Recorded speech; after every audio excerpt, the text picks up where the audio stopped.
Hey guys, Principal Comic Book University and Thanos, issue number 8. Okay, by now this series should be rocking. Okay, by now, seriously, there have been a lot of series that have come out recently in Marvel that have already been canceled by issue 5. All right, and I've been talking about them for a while now.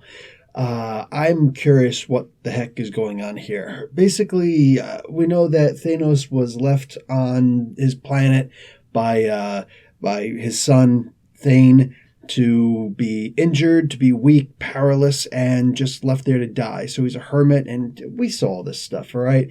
Right now, Nebula and Star Fox and the champion of the universe, former champion of the universe, Trico Latterus, comes down to gloat and to try and convince him to come and help because, right now, the Mistress Death, who used to be the lover of Thanos, is now romancing Thane. And Thane currently has the Phoenix Force, which is interesting because the Phoenix Force is being shown over in the Jean Grey comic books on one hand and directly in the Mighty Thor comics. So how many Phoenix Forces are there exactly? Because I was under the impression all this time that it was a very unique presence. So I don't know what this whole, what is this out of order? Give me some kind of a clue as to what's going on.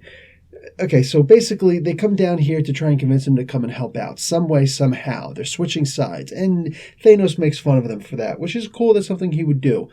Nebula says, I just came here to kill him, and she basically pulls out a kitchen knife. I'm not joking. It doesn't even look like a combat knife. It looks like a standard kitchen knife. I swear I've chopped many, many tomatoes with this exact knife in my days. Okay, so that's kind of weird. There's nothing special about this knife. Anyways, Champion of the World tries to get in the way, Trico, and she kicks him in the nuts so hard he actually bleeds from the mouth. So somehow he's still alive, but in reality, there is no creature in the universe that could possibly survive something like that. I'm just saying, if you get kicked there so hard that you bleed from the mouth, you are dead. Okay, so no, we're done with that. Plus, the whole contest of champions at this point, the original comic book, no, done. Absolutely invalidated at this point. Anyways, she's finally convinced that the greater threat right now is Thane, and they can't figure out how to do it. These guys are just the most useless freaking people ever. They're all reduced to absolute uselessness. So Thanos gets this idea that the witches of of infinity, even better.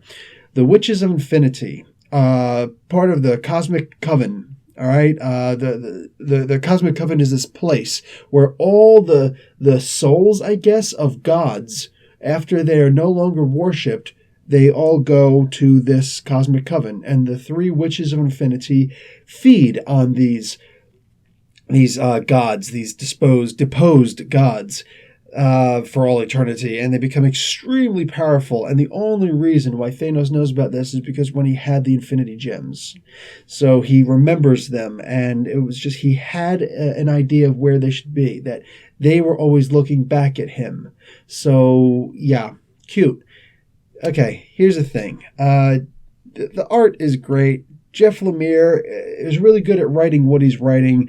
At one point, they actually do, get there. They get to where the Witches of Infinity are. It's actually Star Fox and Thanos themselves who go directly through this black hole to face these witches. And you see all these gods in the background, I guess, being eaten slowly. Yeah, here's the thing. If we're just going to beat a cosmic threat by inventing a new cosmic entity or 3, look, I know that the Marvel Universe is young again, but come on, man. Ever since the Secret Wars, I know, I get it, but come on. We can't just keep on creating new things, and somehow we're supposed to be proud. I read this. I'm actually reading the page where he says, "I will find the cosmic coven, the 3 that are one, the witches of infinity," and it's supposed to resonate and be something cool. But it's yeah, I never heard of these bitches before. So what's going on here? What's going on here? I'm sorry. I'm not going to be impressed by something like this. Guys, flat out, I'm giving this comic a D-.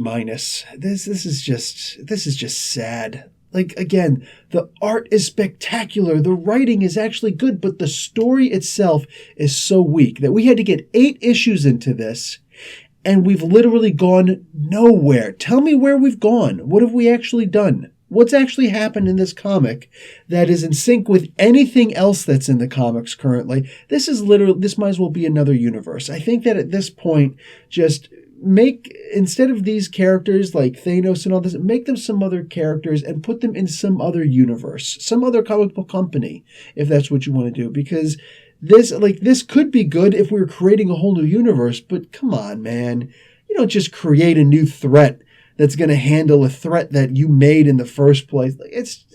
This is just sad. I don't really care. I bet you if I look at some of the other, reviews out there, they're going to give this high praise or something like that. I'm not interested. This is just weak sauce to me.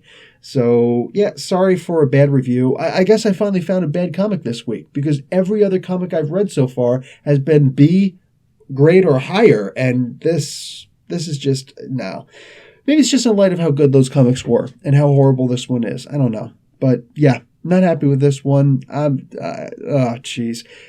I will thumb through the next one. I don't think I'm going to be buying the next one, Marvel. I'll be reviewing that one by looking at it in the comic book store itself. Sorry. No more of my money will be going towards this series unless that issue surprises the hell out of me. So, done. Anyway, guys, Professor Bell, Comic Book University, class dismissed.